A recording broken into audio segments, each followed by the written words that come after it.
Okay, Assalamualaikum warahmatullahi taala wabarakatuh.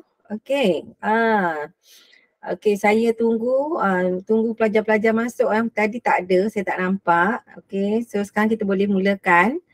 Okay, saya akan upload masuk bahan untuk kita discuss pada malam ini. Okay.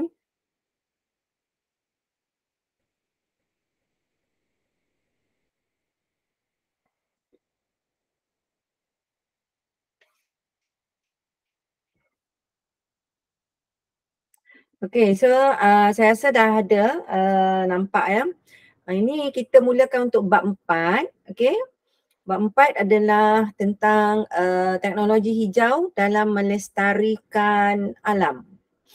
Okay, alright. So saya rasa pelajar-pelajar mungkin dah belajar dengan guru masing-masing di kelas. Okay, ni kalau dah belajar, ini sebagai ulang kaji balik. Okay, saya lebih suka macam saya bincang secara menyeluruh sebab saya pasti bahawa pelajar semua sudah belajar dengan betul, dengan dia punya nota semua kan.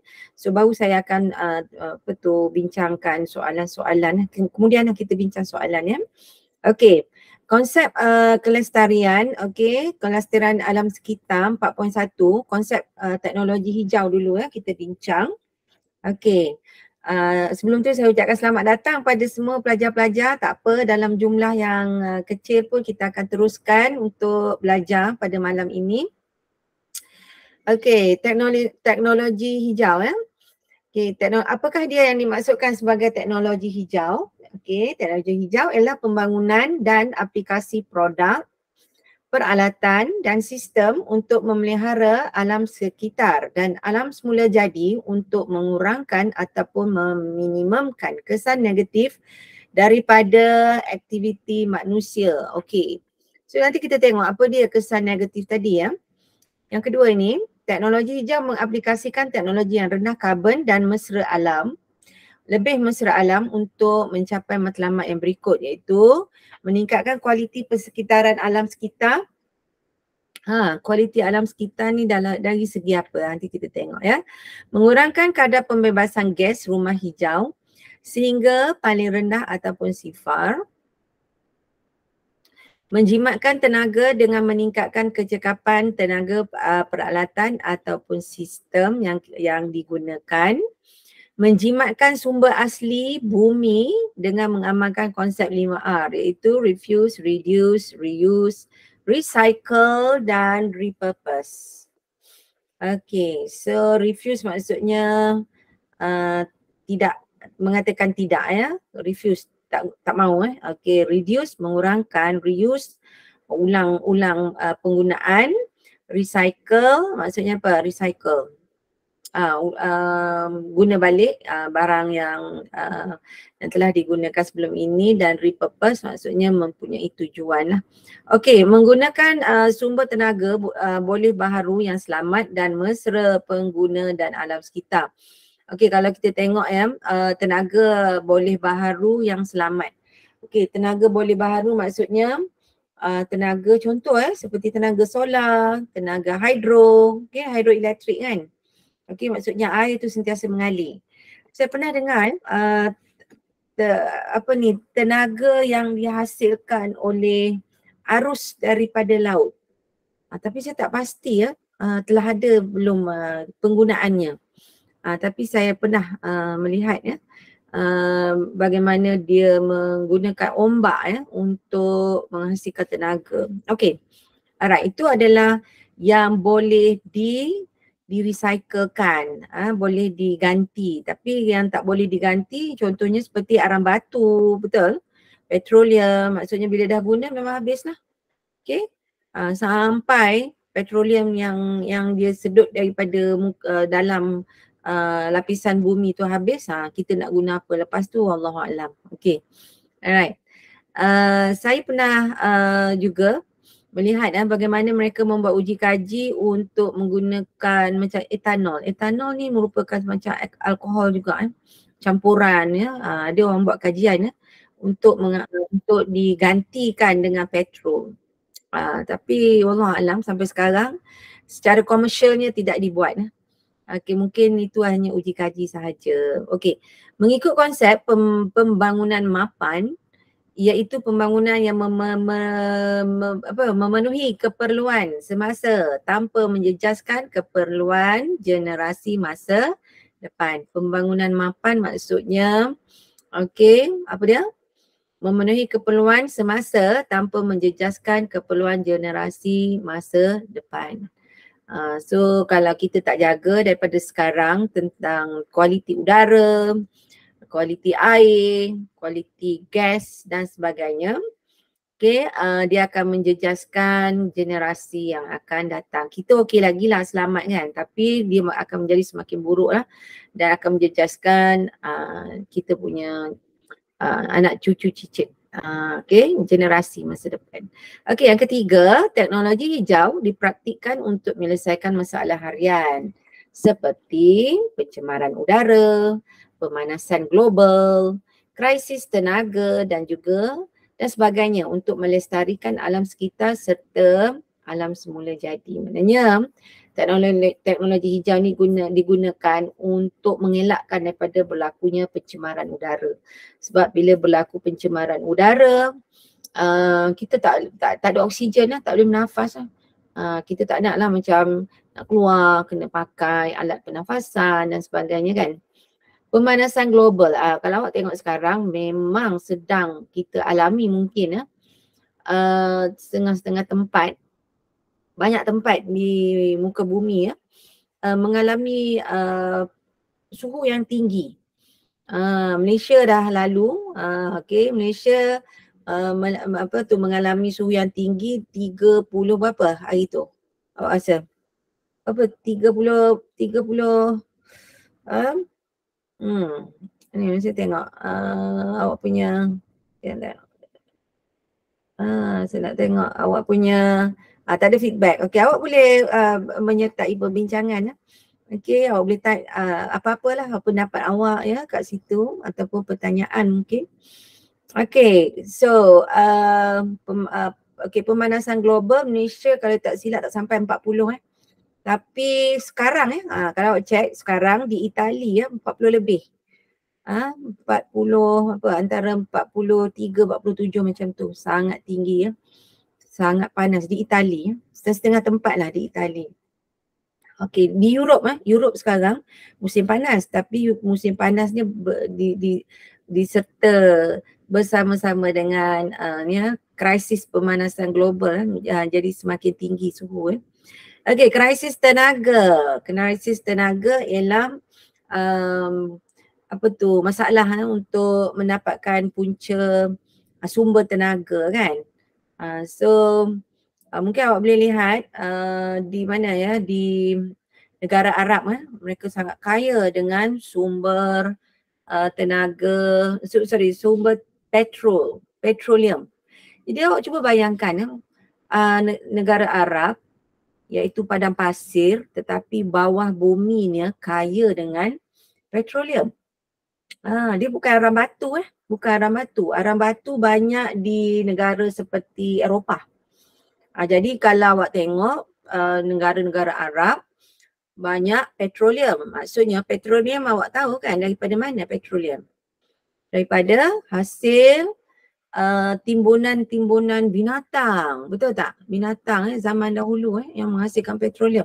Maksudnya di negara Arab dulu zaman-zaman dulu lah, mungkin zaman dinosaur dulu adalah hutan dan banyak binatang di sana kan.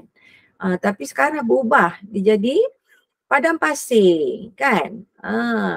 Sama juga dengan negara macam negara Eropah banyak menghasilkan arang batu, di Russia juga arang batu. Malaysia tak ada arang batu. Okay, so kita tahu arang batu asalnya daripada pokok-pokok yang telah mati, yang telah ditimbus berjuta-juta tahun dahulu. Okay, alright faham Alright, so kita tengok nombor 4. Dasar teknologi hijau kebangsaan yang dibuat oleh negara kita yang menekankan aspek pemacuan pertumbuhan ekonomi negara dan pembangunan lestari adalah berasaskan 4 tonggak utama seperti yang ditunjukkan dalam Rajam 4.1. Okey, kalau awak tengok di sini, Okay, ini Rajah 4.1 Ini adalah Dasar Teknologi Hijau Kebangsaan ataupun DTHK.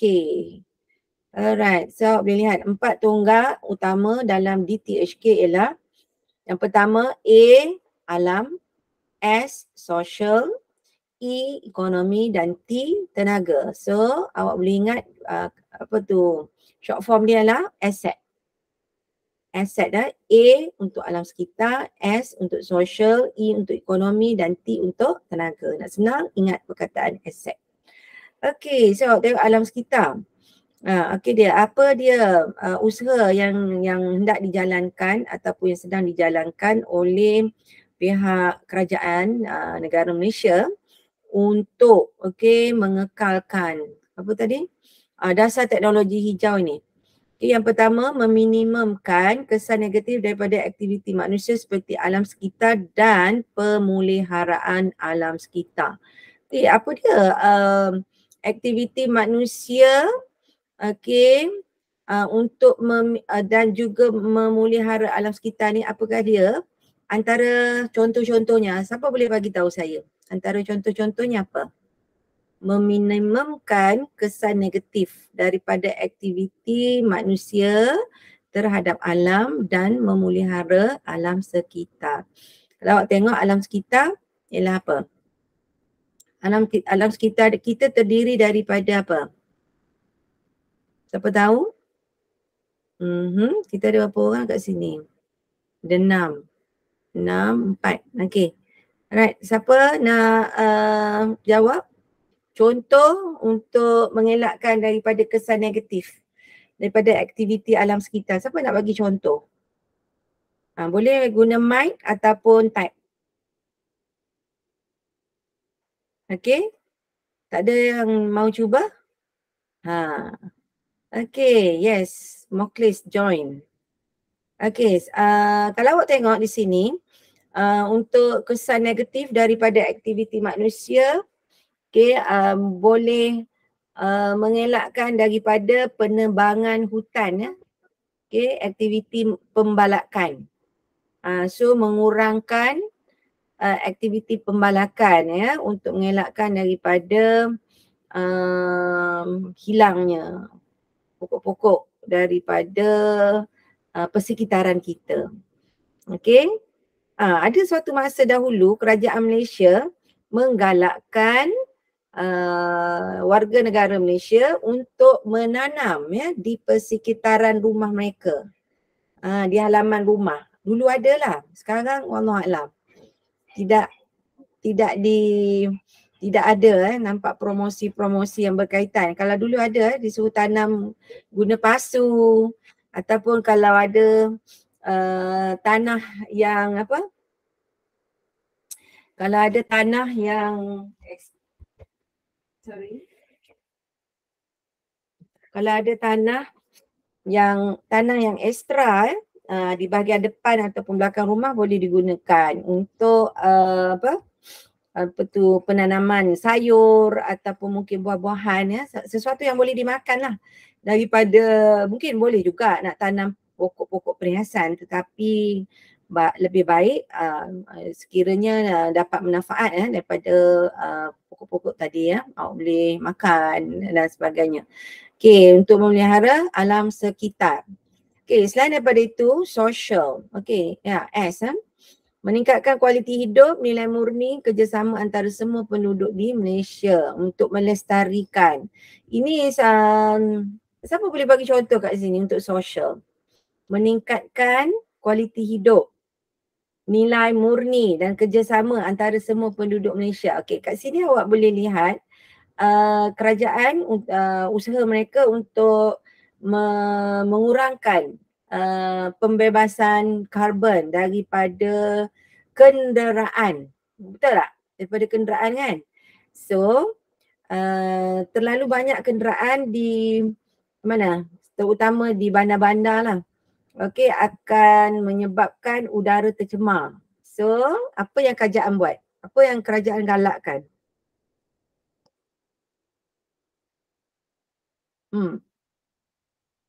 Siapa boleh bagi jawapan?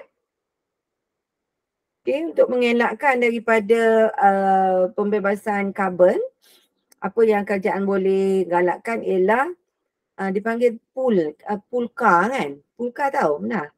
Berkongsi kereta. So bila mereka menggalakkan rakyat Malaysia yang bekerja untuk pergi ke tempat kerja dengan berkongsi kereta, okay, dapat mengurangkan jumlah kereta di luar sana lah. Okay, jadi apa yang berlaku? Kuranglah. Kita boleh katakan bahawa kurang pembebasan karbon dioksida di udara. Dan banyak lagi lah usaha lain yang dibuat, okay, mengelakkan pembakaran. Itu semua berkaitan dengan sosial sebab kita mesti galakkan warga negara untuk sama-sama menjaga kita punya kawasan lah. Okay, daripada tercemar. Okay, so kita pergi kepada yang seterusnya. Ekonomi. Meningkatkan pembangunan ekonomi Malaysia dengan menggunakan produk, peralatan dan sistem teknologi hijau. Okay, menggunakan produk. Produk apa yang menggalakkan? Okay, produk ya. Mungkin menggunakan produk ya yang mempunyai teknologi hijau, contohnya boleh mengurangkan penggunaan mengurangkan penggunaan tenaga ya, tenaga elektrik. Contoh tenaga elektrik. Tahu tenaga elektrik dibekalkan oleh TNB kan, Tenaga Nasional Berhad Malaysia kan. So TNB dia guna arang batu untuk tenaga ataupun mungkin dia guna elektrik hidro, boleh jadi.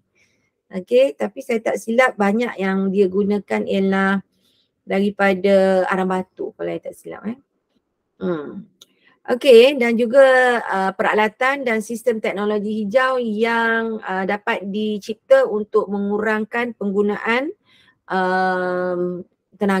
penggunaan tenaga. Okay, so yang akhir sekali ialah tenaga, mempromosi kecekapan tenaga untuk meminimumkan pembaziran tenaga dan mencapai otonomi tenaga. Okay, maknanya kecekapan penggunaan tenaga ini maknanya mengelakkan daripada pembaziran. Contoh pembaziran elektrik, pembaziran apa dia? Lebih pada pembaziran elektrik lah saya nampak. Ataupun mungkin kalau kecekapan tenaga ni mesti ada kaitan dengan penggunaan menjana tenaga elektrik lah.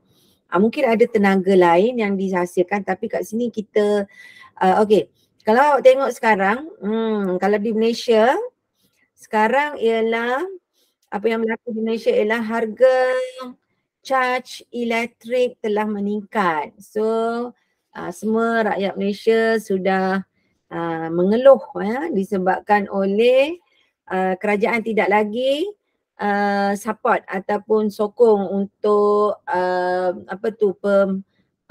pemberian subsidi untuk tenaga elektrik. So apa yang berlaku ialah kos penggunaan elektrik terpaksa ditanggung oleh pengguna. Kalau dulu kerajaan tanggung melalui pembayaran subsidi, tapi sekarang kerajaan dah tarik semula subsidi untuk elektrik. So apa yang berlaku, pengguna lah yang kena tanggung pembayaran untuk penggunaan elektrik tersebut. So sekarang ni semua mengeluh kan, elektrik mahal kan. Bayangkan penggunaan elektrik di kawasan industri lagi mahal. Lebih mahal daripada penggunaan elektrik di kawasan perumahan. Maknanya industri industri maksudnya orang-orang yang menghasilkan produk, betul tak? Kilang-kilang yang itu elektrik lagi mahal apabila subsidi ditarik balik oleh tidak dibayar oleh kerajaan. Kerajaan tak nak bayar subsidi untuk itu. Okey, mungkinlah kat sini satu pengajaran juga bagi rakyat Malaysia supaya lebih bersifat berjimat cermat. Betul tak? Awak sokong tak? Siapa yang sokong, mungkinlah awak pun sokonglah yang ni. Awak kata memberi satu satu usaha untuk mengajar rakyat Malaysia supaya lebih berjimat cermat. Okey ya? Boleh? Okey, so kita pergi. Ada soalan nak tanya? Nampak macam mudah kan? Tapi benda ni perlukan perbincangan sebenarnya. Okey? Semua faham? Semua okey? Okey, bagus. Semua faham, tak ada apa-apa soalan. Okey, kita pergi kepada topik yang seterusnya, sektor dalam teknologi hijau. Okey, teknologi hijau ni melibatkan beberapa sektor. Okey, teknologi hijau terdapat 7 sektor yang difokuskan dalam dasar teknologi hijau kebangsaan DTHK seperti yang ditunjukkan dalam rajah 4.2. Okey, awak tengok yang pertama tu. Warna merah atas sekali ya. Teknologi hijau bagi sektor bekalan tenaga melibatkan usaha untuk menggantikan bahan api fosil dengan tenaga alternatif seperti sumber tenaga boleh baharu yang tidak mencemarkan alam sekitar, iaitu hidroelektrik, solar dan angin. Ada lagi tak awak rasa punca tenaga elektrik yang boleh digunakan yang boleh direcyclekan di sini? Mungkin tak disebut di sini. Ada tak yang awak tahu? Halo? Siapa nak jawab? Semua diam je malam ni ya, tengah tempat. Okay, saya harap awak aktif. Okay, bersama-sama saya kita buat discussion sikit lah kan. Senyap semua ya. Saya tak tahu awak dengar ke tak kan. Alright. Okay, kita tengok di sini.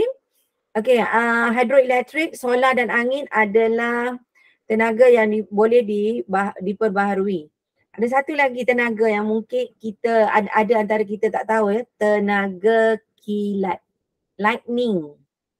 Okay, lightning ya ataupun kilat. Tenaga kilat ni dia adalah tenaga elektrik dan sekarang ada usaha-usaha untuk mengkaji bagaimana mereka boleh mengumpul tenaga elektrik melalui cas-cas elektrik yang ada di dalam kilat. Ada dibuat yang saya tahu dekat UTM lah. Okay, anak buah saya. Okay, dia mengkaji dia adalah pensyarah di Universiti Teknologi Malaysia di Skudai kan. Dia mengkaji tentang penggunaan tenaga kilat untuk menghasilkan tenaga elektrik. Okay, so kat sini dalam usaha untuk menggantikan bahan api fosil. Bahan api fosil ini adalah yang dikorek daripada tanah lah, yang diambil daripada tanah. Fosil ni adalah daripada bangkai-bangkai haiwan yang berada di dalam tanah beribu-ribu tahun yang lepas dan dia berada dalam lapisan tanah itu yang dia cari gali minyak apa semua kan. So dia jumpa bahagian itulah untuk diambil sebagai petroleum. Okay, so seterusnya kita pergi kepada teknologi hijau bagi sektor pengurusan sisa dan air sisa. So kalau awak tengok kat sini, awak tengok hari-hari tengok lori sampah, betul tak? Ya, hari-hari tengok lori sampah, rasa macam lori sampah tu macam ada tak apa, tak ada tak apa.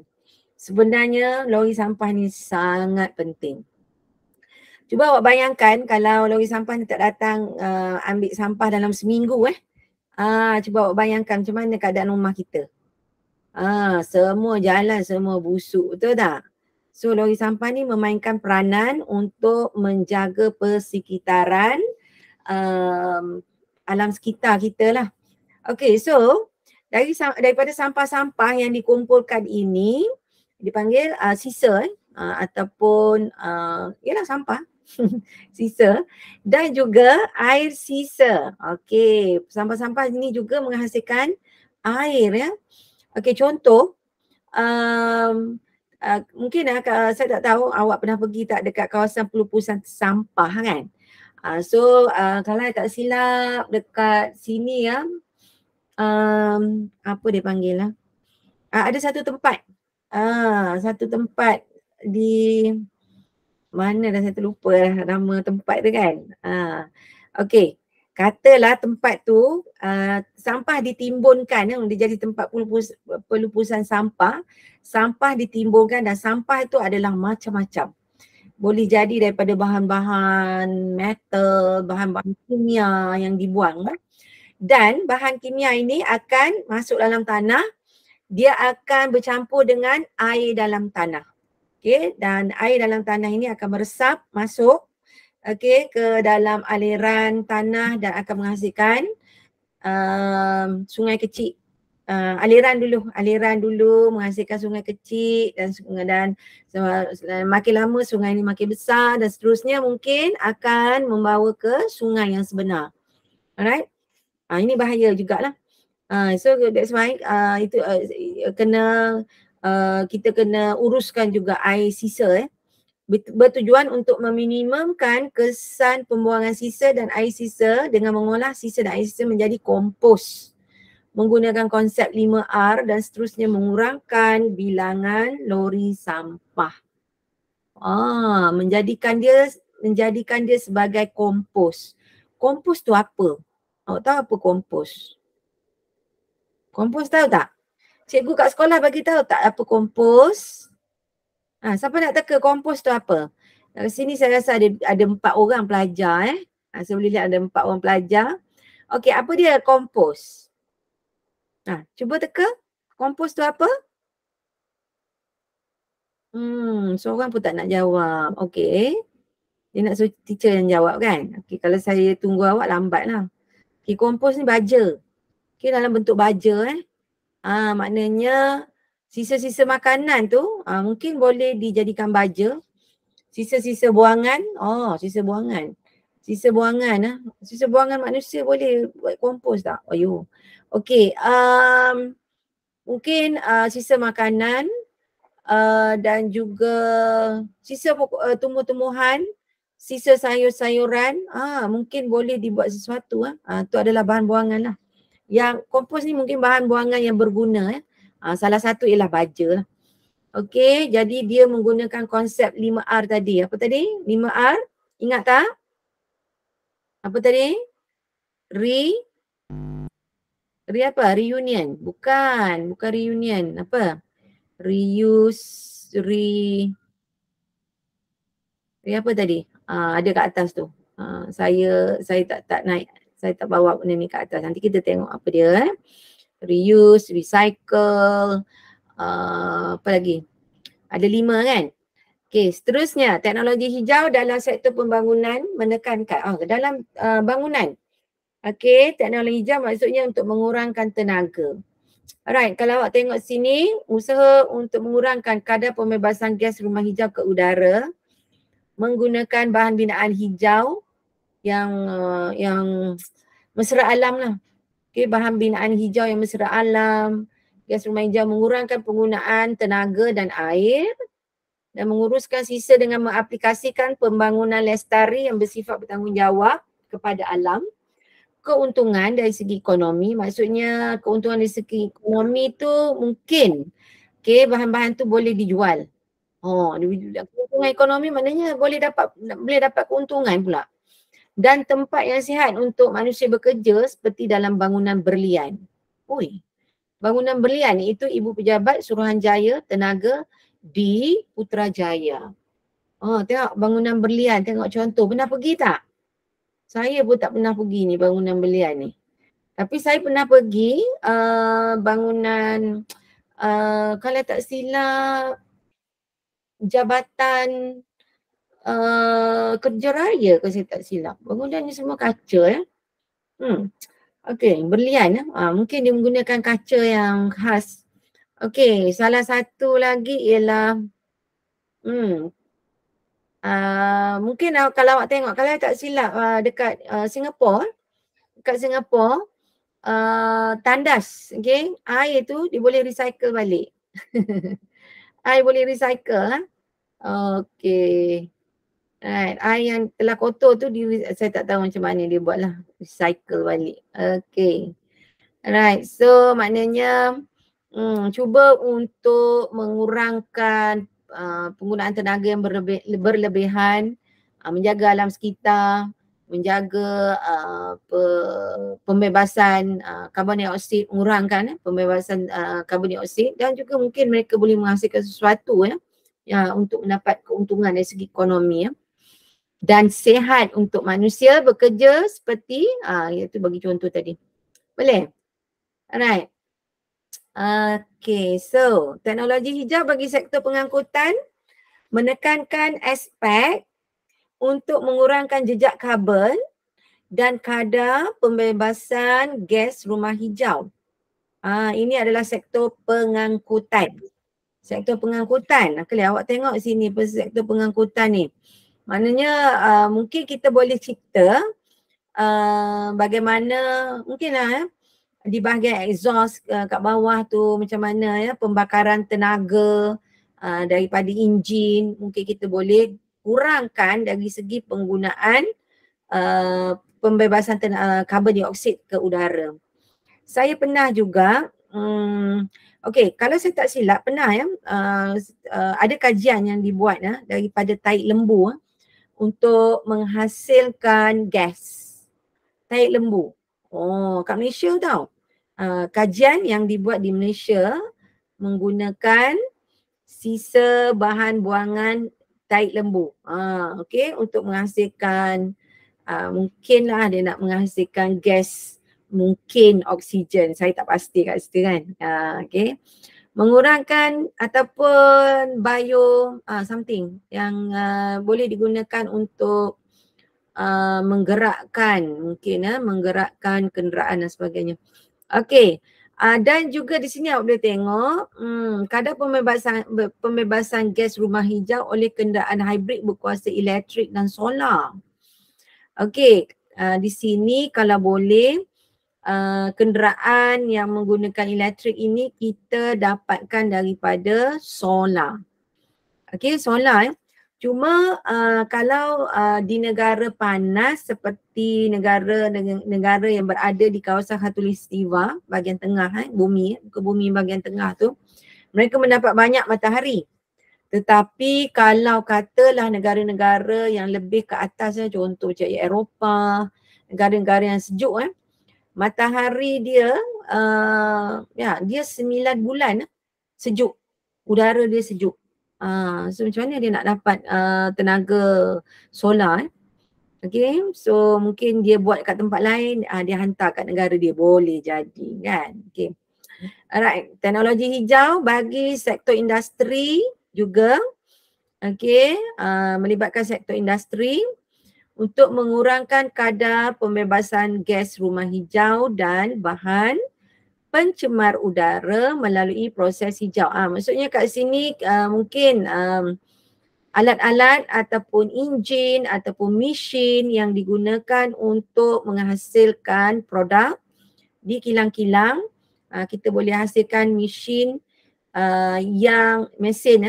yang tidak membebaskan gas karbon dioksida yang banyak. Kita maknanya kena cipta mesin yang boleh mengurangkan pembebasan gas pembebasan gas karbon dioksida tadi, mengurangkan pembebasan gas rumah hijau, jerebu dan hujan asid yang ditunjukkan dalam rajah di sebelah.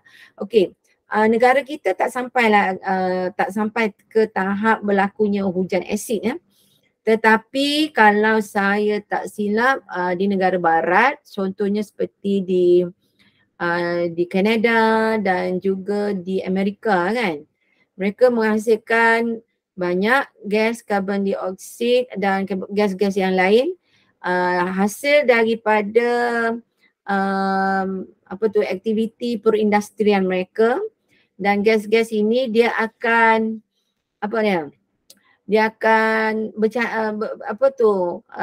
naik ke atas ke udara dan akan terperangkap dalam awan. Sebab awan kan dia ada titik-titik air, betul tak? So gas-gas tadi akan terperangkap, bercantum, meresap dalam titik-titik air tadi, dan makin lama awan tadi menjadi semakin berat dan akhirnya beratlah, titik air tu dah banyak air kan. Dia akan menurunkan hujan. So hujan tersebut yang telah bercampur dengan bahan-bahan kimia daripada di udara tadi.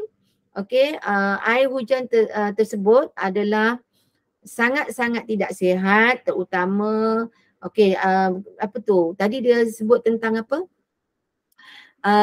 Hujan asid hujan asid ni bila kena tumbuh-tumbuhan akan memberi kesan yang tak baik lah.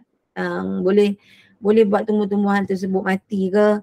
Kalau kena orang macam mana? Awak rasa? Kalau kena orang. Tiba-tiba awak jalan tengah hujan asid contoh kan.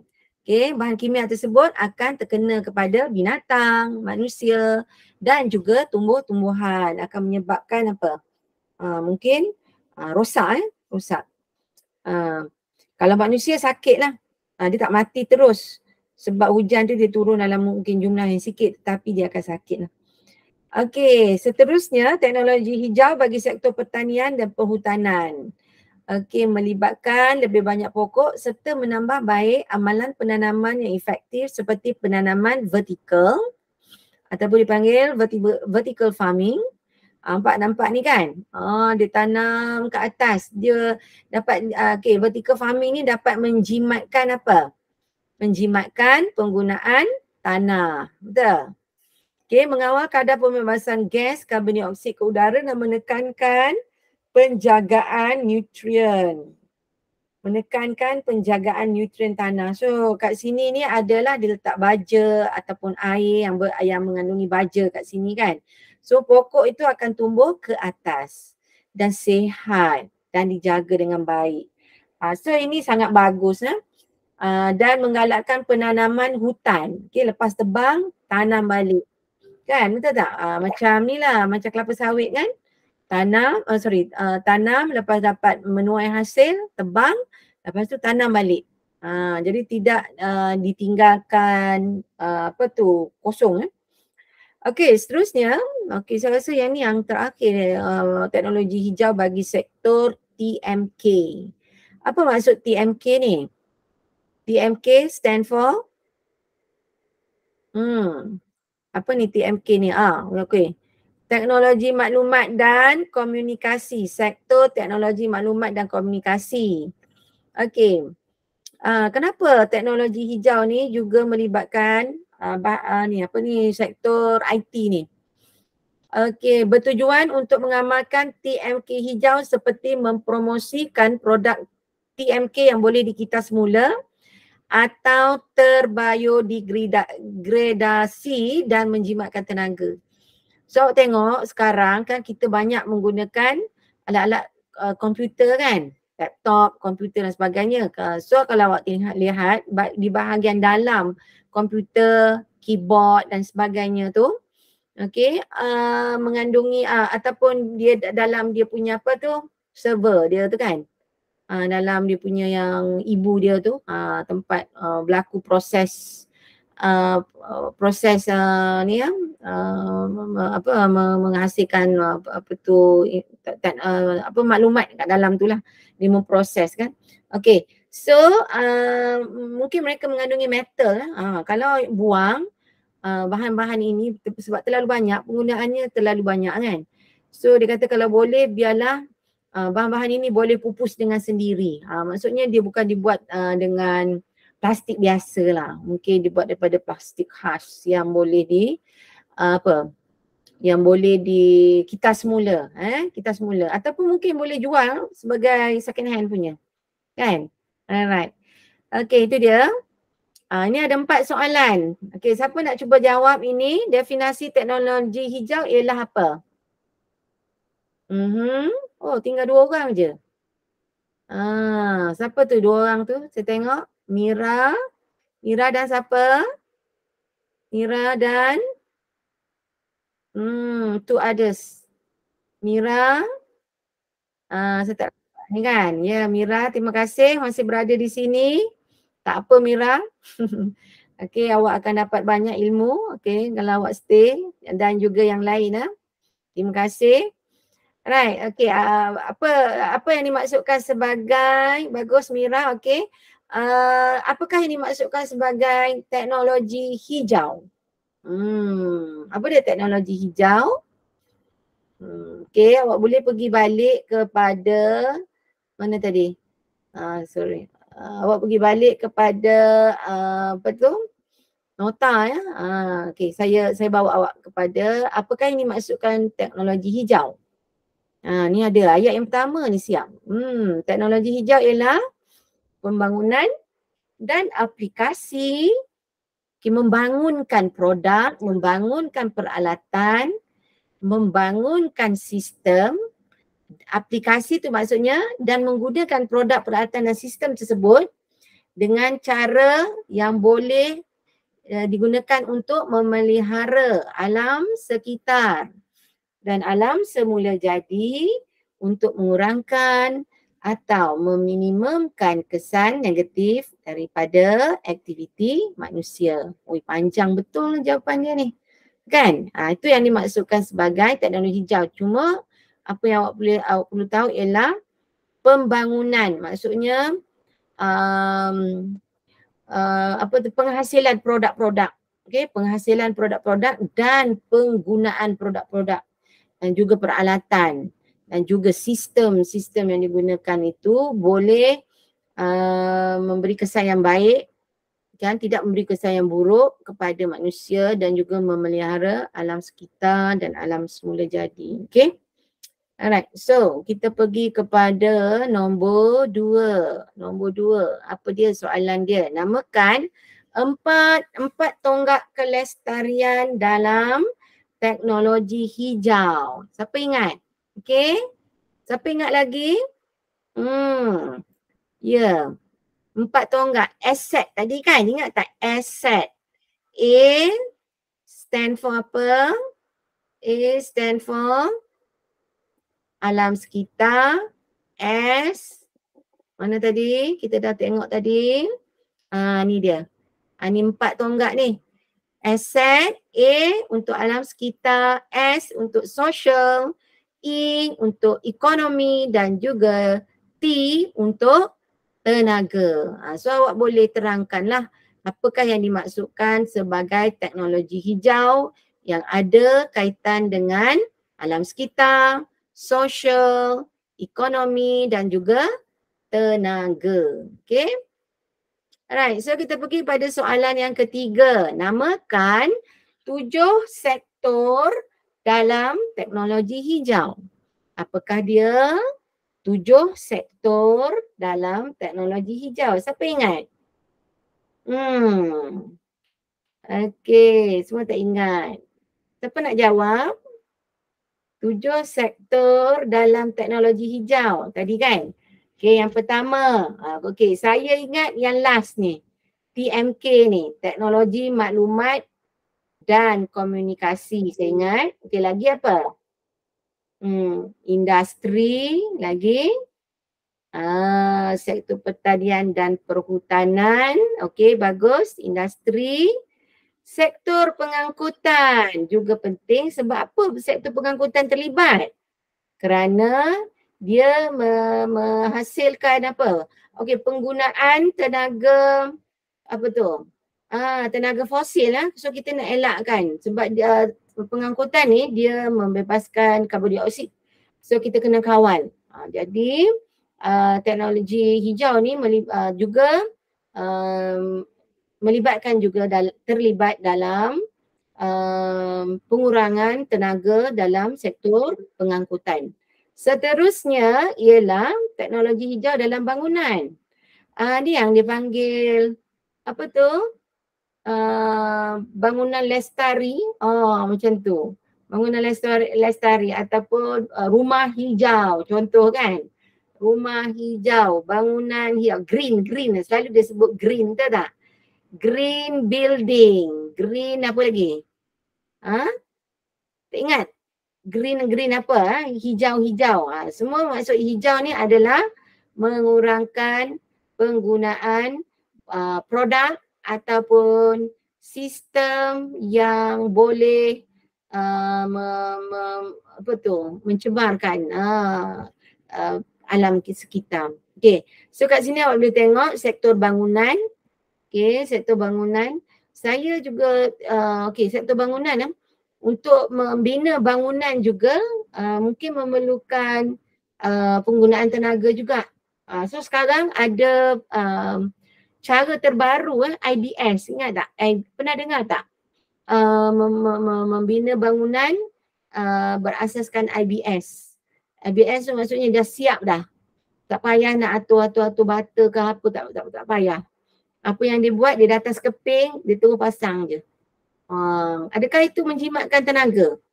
Ya, betul. Menjimatkan tenaga dan menjimatkan masa. Dan mungkin bahan yang digunakan adalah lestari.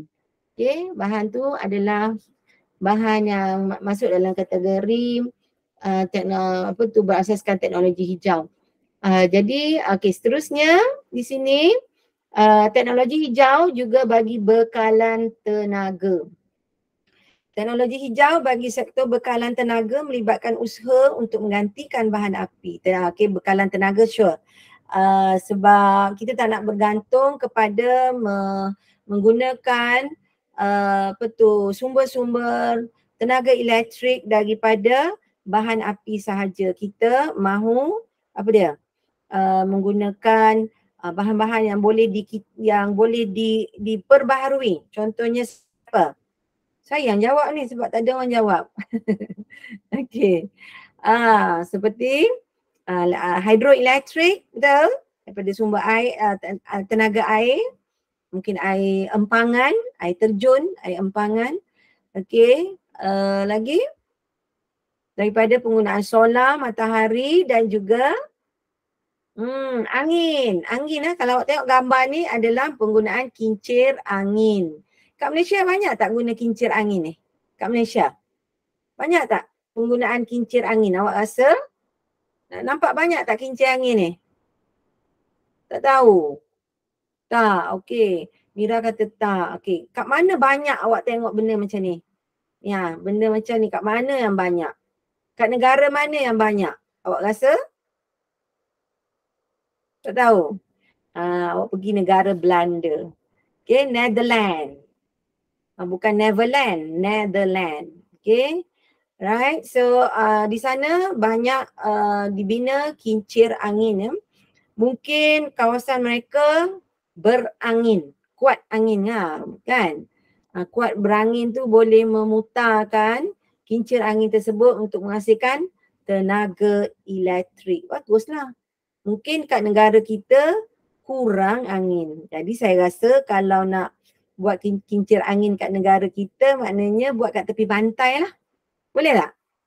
Boleh tak kalau kita buat kat tepi pantai?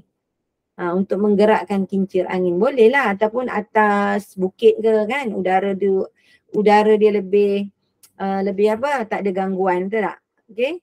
Alright. So itu soalan yang ketiga. Soalan yang keempat. Bagaimanakah kecekapan tenaga dihubung kait dengan teknologi hijau?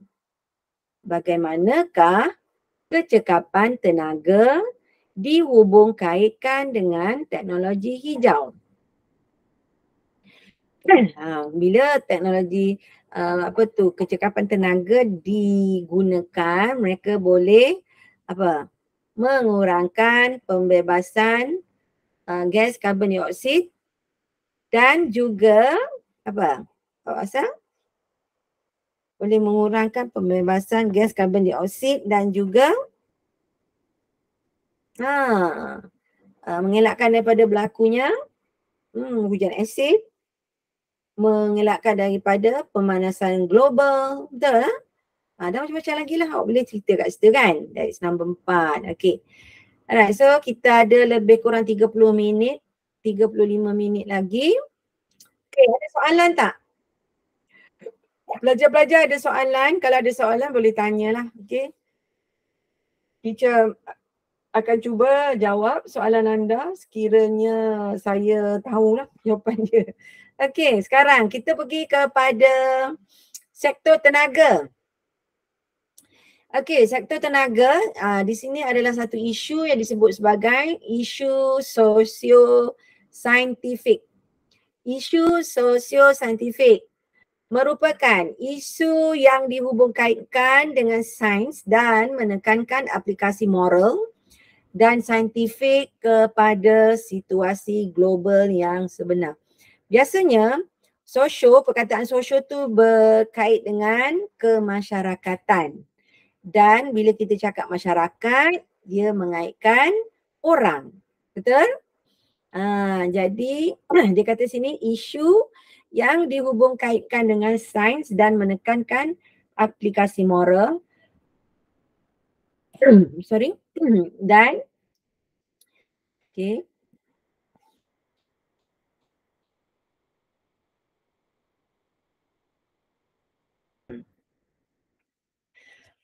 saintifik menekankan aplikasi moral. Moral ni biasanya berkait rapat dengan tingkah laku manusia. Okey. Aplikasi moral maksudnya berkait rapat dengan tingkah laku manusia ya, dan juga ada kaitan dengan sains. Contoh isu sosio-saintifik ini termasuklah penggunaan stesen jana kuasa yang menggunakan bahan api nuklear untuk menjana tenaga elektrik di Malaysia. Kalau saya tak silap, Malaysia dah lama dah berbincang untuk membina tenaga nuklear kan. Tetapi di Malaysia katanya tidak sesuai. Sampai sekarang belum ada stesen jana kuasa nuklear kat Malaysia, tak ada. Saya rasa tak ada. Yang ada yang kita tahu ialah di Rusia, di Jepun, bukan mungkin lah, di Amerika ada, dan mungkin juga di negara Eropah. Bahan api nuklear.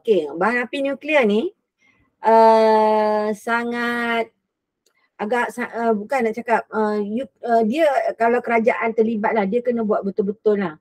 Sebab tenaga nuklear ni dia melibatkan bahan api dalam bentuk chemical. Chemical tu maksudnya bahan kimia yang dibakar ya. Bahan kimia yang dibakar dan menghasilkan radiasi. Radiasi. So sangat berbahaya. Sangat berbahaya ya. Siapa yang terkena bahan yang digunakan dalam menghasilkan bahan api nuklear ini adalah bahan yang boleh menyebabkan kanser. Maknanya kalau terdedah, kalau manusia yang bekerja di kawasan tempat tenaga nuklear ni, mungkin mereka agak mudah terdedah kepada radiasi bahan api nuklear ni. Radiasi yang boleh menyebabkan kanser lah. Saya bacakan sikit, nanti saya cerita lagi. Antara isu sosio-saintifik yang berlaku yang melibatkan alam sekitar pula adalah seperti berikut. Pembuangan sisa dan air sisa secara tidak terancang. Ini berbahaya juga sebab air sisa yang mengandungi bahan kimia akan meresap masuk dalam tanah dan akan keluar melalui anak-anak sungai dan juga sungai besar dan seterusnya ke laut. So kalau binatang ke ikan makan lah, boleh menyebabkan ikan-ikan semua pupus lah, mati ya. B, penebangan hutan. Penebangan hutan untuk pembangunan. Sebab apa tak boleh tebang hutan? Sebab apa? Sebab awak tengok dekat Malaysia kita kena ada hutan simpan. Hutan simpan tu memang tak boleh tebang. Tak boleh ada aktiviti-aktiviti kat dalam tu, memang dikawal. Sebab kawasan hutan, pokok-pokok ni dia menghasilkan oksigen ya. Kalau tak ada pokok, kita dah keluarkan karbon dioksida. Biasanya kita ambil oksigen, keluarkan karbon dioksida. Pokok, mereka ambil karbon dioksida, mengeluarkan oksigen. So kita dengan pokok adalah saling bergantung antara satu sama lain. So kalau awak tebang pokok, you tak akan dapat balik oksigen. Sebab pokok yang mengeluarkan oksigen ya. Jadi kita kena apa dia, kena maintain lah. Kita maknanya kita kena jaga ya hutan-hutan daripada ditebang. Tapi kalau awak tengok dekat Cameron Highland kan, menjadi satu isu yang hangat ya apabila bukit-bukit ditarah ya untuk kawasan pertanian. Okay, hutan semua tak ada sebab tu orang bising sebab orang kata di Cameron Highland dah tak sejuk macam dahulu lagi. Sebab apa? Dah pokok-pokok semua telah ditebang. Betul lah? Ataupun mungkin pemanasan udara global lah. Okey, di pencemaran udara. Ni semua aktiviti manusia semua ni sebab tu dipanggil socio-scientific. Ini adalah aktiviti manusia. Pemanasan global juga adalah aktiviti manusia. Pencemaran udara juga adalah aktiviti manusia. Pengangkutan tadilah. Okey, nombor 3, ada soalan nak tanya tak? Saya pergi laju ke? Boleh faham? Faham semua? Okey. Alright. Okey, kita tengok nombor 3 ya. So, maknanya tak ada yang tanya tu semua faham lah tu. Okey, pengajaran dan pembelajaran sains yang memberi penekanan kepada isu socio-saintifik membolehkan murid meningkatkan tahap penguasaannya dalam literasi sains dan teknologi. Mengaplikasikan kemahiran berfikir aras tinggi seperti menilai dan mencipta dalam pembelajaran sains dan teknologi. Menyedari bahawa perkembangan sains dan teknologi seperti teknologi hijau memberikan implikasi ke atas moral, sosial, ekonomi dan juga alam sekitar. Maksudnya alam sekitar boleh rosak disebabkan oleh aktiviti-aktiviti manusia yang tidak menjaga tidak menjaga alam sekitar tadilah untuk mengekalkan alam sekitar supaya dapat menghasilkan oksigen dan sebagainya. Maknanya aktiviti manusia lah, buang sampah merata-rata, betul tak? Boleh tak buang sampah merata-rata? Apa implikasi buang sampah merata-rata? Cuba bagi tahu saya. Kalau you buang sampah, okey contoh ya, awak pergi berkelah, lepas tu you pergi berkelah kat tepi sungai, lepas tu lepas makan awak buang sampah tu merata-rata. Apa implikasi dia? Siapa tahu? Siapa tahu kalau you buang sampah makanan, sisa-sisa makanan di tepi sungai, apa akan berlaku? Sesuatu yang buruk akan berlaku. Awak rasa macam alah tak apalah buang sampah ni, tak ada orang tahu, tak ada orang check kat sini, tak ada orang saman you kat sini kan. Tu buanglah semua. Botol, pembungkus makanan, plastik dan sebagainya awak buang. Styrofoam, semua buang. Apa akan jadi? Dan juga termasuklah sisa makanan. Tak tahu? Nak suruh saya jawab juga. Okey. Sisa makanan yang awak buang tu menarik perhatian tikus-tikus. Faham tak? Sisa makanan yang dibuang di tepi sungai akan menarik binatang-binatang lain terutama tikus-tikus tadi ya. So bila mereka hadir di kawasan tepi sungai, mereka akan yang bahaya tu. Awak pergi mandi, lepas tu kena banyak kan yang pergi mandi lepas tu terkena kencing tikus, betul tak? Mati ya manusia. Kalau siapa-siapa yang terkena kencing tikus ni, mereka boleh mengalami masalah ya. Dan ada antara orang-orang ini yang meninggal dunia. Boleh faham ya? Itu antara perbuatan yang tidak bertanggungjawab lah. Kita rasa tak apa kan, tapi memberi mudarat ataupun bahaya kepada orang lain. Okey, menguasai dan mengaplikasi kemahiran abad 21 iaitu KBMM, KMK ni apa ni? Berkongsi dan berbincang tentang idea dan pandangan untuk menghasilkan idea. So ini boleh membantu mereka-mereka yang berminat untuk menghasilkan produk-produk yang lebih mesra alam. kan? Kita kata produk yang lebih menekankan tentang penggunaan teknologi hijau dan sebagainya. Awak boleh cipta produk baru why not? Cipta produk baru, awak patentkan, awak boleh jual dengan syarikat jenama anda sendiri. Boleh jadi kaya. Contoh kan? Mana tahu? Awak boleh keluarkan produk, mungkin awak boleh hasilkan komputer yang boleh boleh dilupuskan dalam masa, contohlah mungkin bahan tu boleh dilupuskan dalam masa 5 tahun contoh. Company awak akan jadi sangat-sangat kaya raya, betul? Awak tengok penggunaan IT kan, mereka yang menghasilkan komponen-komponen IT saya tak tahu awak tahu tak ni kalau saya sebut Intel Insight tu kan, microchip lah. Dia menghasilkan microchip, dia jual seluruh dunia. Jadi company-company ini menjadi sangat kaya raya. Dan juga siapa nak guna internet dia kena ada router. Satu komponen nama dia router. Duduk kat dalam diletakkan dalam mungkin salah satu daripada bahan khas yang diletakkan dalam komputer nama router untuk menerima internet.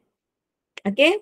Siapa yang menghasilkan router tu, company tu adalah antara yang terkaya juga di dunia. So, awak boleh cipta produk ini Okay, so ada soalan? Ada soalan nak tanya tak? Saya berhenti sekejap. Ada soalan? Tak ada. Okay, semua pandai malam ni yang ada semua pandai. Okay. No need to ask any question. Okay, kita pergi kepada soalan tajuk yang seterusnya iaitu isu sosio-saintifik dalam sektor tenaga. Sehingga 2019 Malaysia masih menggunakan bahan api fosil. Tengok tu, seperti arang batu, gas asli dan petroleum yang merupakan sumber tenaga tidak boleh baharu untuk menjana majoriti tenaga elektrik melebihi 88% seperti yang ditunjukkan dalam rajam 4.3. Nampak tu? Kan tadi saya dah cakap. Mereka menggunakan arang batu, gas asli dan juga hidroelektrik ada, petroleum kecil aja, jumlahnya persen dia sikit 1%. Sumber yang boleh diperbaharui, alamak sikit saja. Hidroelektrik banyak. Ini daripada empangan. Okay. So, hasil pembakaran bahan api fosil ini telah meningkatkan kandungan gas rumah hijau di atmosfera, maknanya menghasilkan gas karbon dioksida yang lebih tinggi. Okay. Dan seterusnya menyebabkan pemanasan global dan perubahan iklim yang melampau.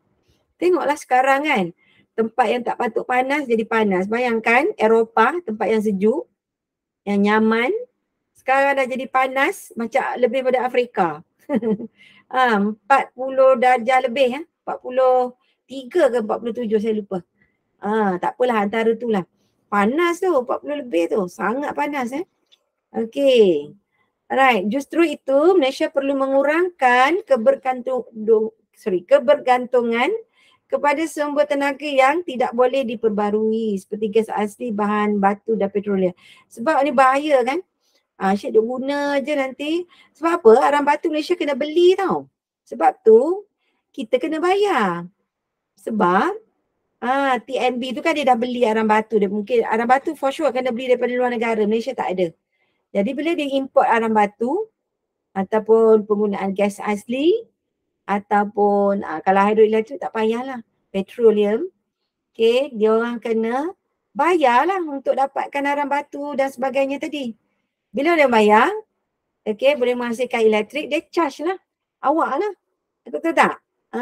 Kita lah sebagai pengguna kena bayar kan. Adil lah tu. Cuma masalah kenaikan tenaga elektrik sebab kerajaan Malaysia tidak lagi mahu subsidi kalau saya tak silap subsidi tidak lagi menyediakan subsidi, so bebanan untuk penggunaan tenaga elektrik tu pihak pengguna lah kena bear the cost lah. Saya tak tahu, mungkin subsidi tu dikurangkan. Okay, alright. Justru itu Malaysia perlu mengurangkan kebergantungan kepada tenaga tidak boleh baharu seperti gas asli, arang batu dan petroleum. Okey, dan mereka mencari jalan baru untuk sumber tenaga yang boleh diperbarui seperti tenaga hidro, solar, biogesim dan sebagainya. Dan tenaga yang tidak boleh dibaharu, cuba awak tengok tenaga nuklear. Tak nampak tu, tenaga yang tidak boleh diperbarui seperti tenaga nuklear ini. Okey, sebab tu tenaga nuklear tidak boleh diperbarui sebab dia menggunakan bahan kimia. Okey, bahan kimia. Isotop, dia guna isotop radium, kalau tak silap bahan kimia tu nama dia radium. Okey, kena beli juga kalau menggunakan tenaga nuklear, kena beli juga. Malaysia tak ada tu, tak ada percuma. Okey. Dan dapat menjana tenaga elektrik pada kadar penjanaan yang tinggi dan stabil tetapi tidak mencemarkan alam sekitar. Memanglah tenaga nuklear ni tidak mencemarkan alam sekitar tetapi dia bahaya kerana radiasi tadi. Okey, saya bagi contoh ya. Tenaga nuklear ni contoh di mana di Jepun. Bila berlaku gempa bumi di Jepun, Fukushima, saya tak silap nama tempat tu kan. Pusat tenaga nuklear di Fukushima tu berlaku gempa bumi di situ ya. So menyebabkan memberi kesan kepada tenaga bangunan di sana dan menyebabkan berlaku kebocoran. Bila berlaku kebocoran itulah masalah dia. Dan juga di Rusia, awak boleh Google tengok Rusia di Chernobyl. Nama tempat tu Chernobyl. Berlaku kebocoran pusat tenaga nuklear tersebut. Saya tak tahu. Yang itu saya tak pasti sama ada gempa bumi ke tidak, tetapi berlaku kebocoran menyebabkan kawasan tersebut terpaksa di-clearkan, dikosongkan. Maknanya kalau orang duduk sekitar tu bahaya. Okay, sebab tenaga nuklear ni adalah melibatkan radiasi boleh menyebabkan benda-benda lain yang berbahaya seperti kanser dan sebagainya. Okey. Nombor 4, penggunaan stesen jana kuasa yang menggunakan bahan api nuklear untuk menjana tenaga elektrik di Malaysia juga menimbulkan isu saintifik dalam sektor tenaga. Mungkin mendapat bantahan daripada pihak-pihak tertentu yang memang tahu bahawa penggunaan tenaga nuklear ini adalah berbahaya kepada alam sekitar dan juga kos dia tinggi sebab kena beli. Kena beli sumber tenaga yang tidak boleh diperbarui itu. Isotop apa benda tu. Okay. Alright. Kelebihan dari tenaga nuklear ini, pembekalan tenaga elektrik yang stabil, simpanan bahan nuklear sedia ada yang mencukupi kos penghasilan tenaga elektrik yang rendah. Kos penghasilan tenaga elektrik yang rendah tapi nak dapatkan bahan kimia tadi mungkin mahal. Tiada bahan pencemar udara seperti asap ataupun gas rumah hijau yang dibebaskan. Kekurangan, masalah dia. Ini kelebihan. Kelemahan bukan kekurangan. Kelemahan penggunaan tenaga nuklear. Pengawalan keselamatan yang kompleks. Risiko kebocoran bahan radioaktif. Kos pembinaan stesen jana kuasa elektrik yang menggunakan bahan nuklear yang tinggi. Kos tinggi penyelenggaraan tu tinggi. Nak bina tinggi, penyelenggaraan tinggi dan juga penyalahgunaan bahan nuklear untuk membuat senjata penyalahgunaan bahan nuklear untuk membuat senjata nuklear. Ya, ada setengah negara di dunia kan, dia kata dia nak buat tenaga nuklear untuk mendapatkan sumber elektrik, betul? Tapi apa yang berlaku ialah dia bukan guna untuk mendapatkan sumber tenaga, tapi dia buat benda lain. Dia buat benda lain menyalahgunakan bahan nuklear yang sepatutnya digunakan untuk menjana elektrik, dia pergi buat senjata nuklear. Tu bahaya. Okey, faham ya?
Okey, Assalamualaikum. Okey, saya minta maaf tadi terberhenti sekejap, ada masalah dengan laptop saya. Okey, so saya harap pelajar-pelajar boleh masuk semula untuk meneruskan pembelajaran kita. Okey, kita teruskan untuk topik yang seterusnya. Okey, ni interesting juga untuk dibincangkan. Okey, saya boleh pergi cepat untuk habiskan bab 4 ini dengan seberapa segera yang boleh lah. Okey, terima kasih pada para pelajar yang masih mengikuti kelas ini. Okey, kita tengok aplikasi teknologi hijau dalam menangani isu sosio-saintifik sektor tenaga. Okey, kita tengok di sini yang pertama ya. Suruhanjaya Tenaga menjalankan program pelabelan kecekapan tenaga. Awak tengok rajam 4.4 ya, yang melibatkan 6 jenis peralatan elektrik yang membolehkan pengguna mengukur prestasi sebenar kecekapan tenaga dan mengenal pasti kepentingan amalan pengurusan tenaga yang terbaik dan sesuai. Okey ya. Maknanya dia labelkan peralatan elektrik tadi. Ada berapa jenis peralatan elektrik? Ada 6. Okey, untuk membolehkan pengguna mengukur prestasi sebenar kecekapan tenaga elektrik dan mengenal pasti kepentingan amalan pengurusan tenaga yang terbaik. Okey, 6 jenis peralatan elektrik dalam program pelabelan tenaga adalah seperti yang ditunjukkan dalam foto 4.1. Okey, awak boleh tengok yang pertama. Terima kasih pelajar-pelajar yang masih mengikuti. Boleh invite kawan-kawan awak masuk ada lagi masa. Okey, lebih kurang 10 minit lagi. 6 jenis peralatan elektrik. Okey, yang pertama lampu. Okey, awak tengok ni lampu panjang kan? Lampu panjang, lampu warna putih tu, lampu fluoresan kita panggil kan. Okey, yang kedua penyaman udara. Okey, penyaman udara. Awak tengok ada MS tu. Malaysia apa ni? MS stand for MS Malaysia Certificate bukan? Okey. Tak apa, nanti kita check tengok apa. Okey, penyaman udara betul ada. Kalau tak silap rumah saya ada lepas guna 3 jam dia akan jimat tenaga. 3 jam yang pertama seperti biasa, kalau kita guna lebih daripada 3 jam, elektrik dia jadi kurang. So mungkin dia nak galakkan kita supaya guna lebih lama. Boleh jadilah, tapi at least kita menjimatkan tenaga elektrik. Okay. Selain daripada itu, televisyen. Ni ada MS apa ni? 2014. Oh, semua 2014 Kipas domestik, kipas angin, peti sejuk, mungkin peti sejuk yang yang baru yang dibuat mementingkan kepada penjimatan tenaga. Okey, dia panggil apa dia perkataan dia, tak ingat ada saya. Okey, dan juga mesin basuh. Mesin basuh ya. Ini peralatan elektrik ya yang boleh mengurangkan penggunaan tenaga elektrik. So, mungkin harga dia mahal sikit tapi awak sekali beli je mahal dan penggunaannya lebih rendah. Dari segi bayaran untuk elektrik. Okey, nombor 3, penggunaan peralatan teknologi hijau seperti sel solar juga dikenali sebagai solar photovolta dan solar terma yang mempunyai kecekapan tenaga yang tinggi juga perlu diperluaskan untuk mengurangkan isu sosio-saintifik dalam sektor tenaga. Maknanya menggunakan sel solar ataupun tenaga solar yang disebut solar photovolta. Saya tak silap dekat Malaysia ada satu company, ada satu syarikat dia buat panel solar dia perlukan sejumlah tanah untuk meletakkan panel solar dia dan dia boleh mengumpulkan tenaga elektrik dalam jumlah yang besar. Okay, ada company yang menjalankan penghasilan tenaga elektrik dan kalau tak silap mereka memerlukan tanah lebih daripada 1 ekar, lebih. Saya rasa lebih 2 ekar macam tu lah. Luas tanah tu, semua letak panel solar. Okey, nombor 4, aplikasi teknologi hijau bagi menangani dan menyelesaikan isu sosio-saintifik dalam sektor tenaga tanpa menggunakan stesen jana kuasa tenaga nuklear. Maknanya kita tak payahlah pakai tenaga nuklear. Kat Malaysia saya rasa ramai yang tidak menyokong untuk penggunaan tenaga nuklear di Malaysia sebab tak sesuai. Saya rasa tak sesuai. Malaysia kecil, betul tak? Malaysia kecil. Dan juga kos untuk maintenance lah, penyelenggaraan tinggi ya. Okay, alright. Dia ada pro and cons lah. Okay, cuba tengok di sini. Rajah 4.5 aplikasi teknologi hijau dalam sektor tenaga. Okay, kita tengok di sini ya, dia menggunakan peralatan tadi. Menggunakan peralatan elektrik dengan cekap seperti menutup suis peralatan elektrik ketika tidak digunakan. Maksudnya automatic. Dia automatic shutdown.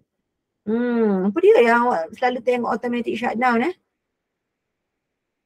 Tak tahu. Awak ada tak alat-alat kat rumah, alat elektrik kat rumah yang secara automatik dia shutdown? Ada? Kipas. Ya, ada Okay. Dia macam apa tu? Awak Dia boleh ada letak set time. timing kan? Dia Awak boleh boleh set time. Betul. Boleh set time. Betul. Okey. Bagus. Lagi yang lain ada tak peralatan elektrik yang okey. Ya? TV. TV Dia pun ada. Dia selalu kalau TV kat rumah saya dia macam berapa jam je, lepas tu dia ada set set second berapa saat, nanti dia terpadam sendiri lah. Okey, bagus. Itu sangat membantu, betul tak? Okey, membantu untuk inilah Khalis Aiman untuk menjimatkan tenaga elektrik, sebab kata kalau dia tak shut off sendiri, maknanya TV tu akan sentiasa lah terbuka kan, betul tak? Ataupun kipas sentiasa berpusing lah, so elektrik pun akan digunakan lah. So tinggilah awak punya bayaran elektrik untuk kalau TV tu kan, ayah saya kan selalu tengok TV kan, dia tidur kan. Jadi betul. Sesuai lah untuk dia, TV tu terpadam sendiri. Okey, maknanya dia boleh timing lah. Okey, katalah dia tengok sejam, boleh jadi lepas sejam dia tidur. Okey, maknanya kita tak payahlah monitor kan, betul tak? Sebab alat tersebut boleh tutup dengan sendiri. Bagus Aiman? Okey, selain daripada itu, menetapkan penyaman udara pada suhu 24 hingga 25 darjah Celsius dan menggunakan peralatan elektrik cekap tenaga. Okey, ni bagus Kalau katalah mungkin masa akan datang awak ni jadi engineer mungkin kan, awak jadi engineer menghasilkan produk untuk company kan. Cuba awak reka satu produk peralatan yang boleh menjimatkan elektrik, tentu orang akan cari kamu lah, cari company anda lah. Okey. Okey, seterusnya mencapai taraf autonomi tenaga nasional. Apa tu? Mencapai taraf autonomi tenaga nasional. Maksudnya diiktiraf oleh kerajaan lah. Okey, dari segi penggunaan tenaga kan. Alright, yang ketiga, menggunakan sumber tenaga boleh diperbarui seperti sumber tenaga solar, angin, hidro, biogesim. Tengok biogesim ni, kalau saya tak silap lah, ini adalah daripada sumber-sumber macam yang saya sebut tadi lah, tek lembu kan, ataupun baja, mungkin baja-baja yang tertentu yang boleh menghasilkan gas. Okay, menghasilkan gas ni dan gas tersebut boleh, kalau saya tak silap, dia boleh menghasilkan gas metana. Gas metana kan boleh guna untuk masak kan, betul tak? Kalau tak silap Kalau yang geothermal tu apa? Geothermal ni adalah haba. Haba dari macam gunung berapi Boleh jadi. Kalau gunung berapi tu dia macam ni dia buat tenaga elektrik? Dia adalah dia punya macam mana mungkin dia kalau gunung berapi ni saya pun tak tahu, mungkin cair lah kalau awak guna kat situ kan. Tapi mungkin ada peralatan tertentu lah, geothermal lah. Okay, menghasilkan tenaga elektrik daripada pembakaran ini. Geothermal ni. Thermal ni maksudnya haba. Okay, thermal maksudnya haba. Okay, nanti kita cuba cari jawapan. Mungkin kita akan Awak cuba Google apa yang dimaksudkan sebagai geothermal. Okay. Okay ya. Alright, sekarang 46. Okay, saya tambah sikit tengok nak sebagai pengakhiran kan. Dan geothermal untuk menjana tenaga elektrik. Okay, so saya tinggalkan praktis 4.2 untuk awak jawab, boleh tak? Boleh semua? Okay, untuk 4.2. So kita ada lagi 4.3. Cuba saya check tengok banyak lagi tak? Banyak ni, tak sampai separuh lagi ya. 4.3. Ini pengurusan sisa dan air sisa. Menarik ya, perkara ni kalau kita buat perbincangan sangat menarik. Ni sektor pertanian. Okey, maknanya untuk tajuk-tajuk yang seterusnya dia akan bincangkan tentang apa ni, teknologi ya. Teknologi hijau ni yang digunakan dalam sektor-sektor yang tertentu. Okey, jadi saya rasa saya mungkin terpaksa mengakhirkan kelas kita di sini. Saya harap pelajar-pelajar boleh tak baca dululah. Okey, baca dulu nota yang saya bagi. Okey, kalau saya tak sempat bincang mungkin 2 minggu akan datang kita jumpa lagi lah. Boleh? Boleh semua? Okay, nota dia sangat bagus, sangat jelas dengan gambarnya semua ya. Okay, so kita jumpa lagi 2 minggu akan datang. Sekian, terima kasih. Saya sangat-sangat mengalu-alukan kedatangan pelajar-pelajar tingkatan 4 dalam kelas ini ya, pada hari ini dan juga pada masa yang akan datang. Sekian, terima kasih. Selamat malam semua. Assalamualaikum. Sama-sama. Kalish dan Ifa, thank you.